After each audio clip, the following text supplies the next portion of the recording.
유엔 대북제재와는 별도로 우리 정부가 독자 대북제재안을 이르면 이번 주 초에 발표할 예정입니다. 북한을 거친 제3국 선박의 입항을 금지하는 해운 제재가 담길 것으로 보입니다. 김세호 기자입니다. 정부의 독자적인 대북 제재가 임박한 것으로 보입니다. 외교부 당국자는 현재 국무조정실에서 관계 부처들과 관련 내용을 조율하고 있다며 이번 주 초 정부 독자 제재안을 발표할 가능성이 높다고 말했습니다.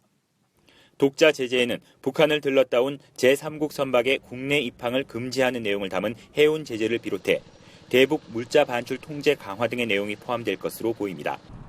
윤병세 외교부 장관은 지난 4일 YTN과의 인터뷰에서 정부의 독자 제재안이 유엔 안보리의 대북 제재안과 시너지 효과를 낼 것으로 기대했습니다.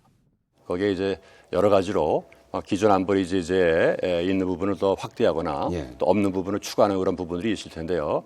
이런 것이 이제 한국, 미국, 일본, EU, 또 앞으로 호주 이런 나라들과의 공조라는 차원에서 특히 나진 하산 프로젝트의 중단 가능성도 포함될 수 있음을 내비쳤습니다. 현재 러시아 측은 나진 하산 프로젝트를 추진하는데 아무런 문제가 없다는 입장입니다.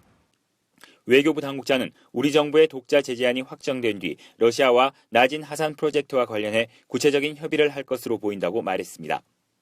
정부는 또 해운 제재도 중국 측과 조율을 시도할 것으로 보입니다. 대북 제재의 핵심 역할을 하는 중국과 러시아를 최대한 배려하면서 대북 제재와 관련된 우리 측 입장을 관철해야 하기 때문입니다.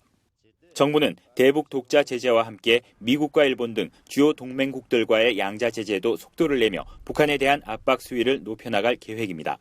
YTN 김세호입니다.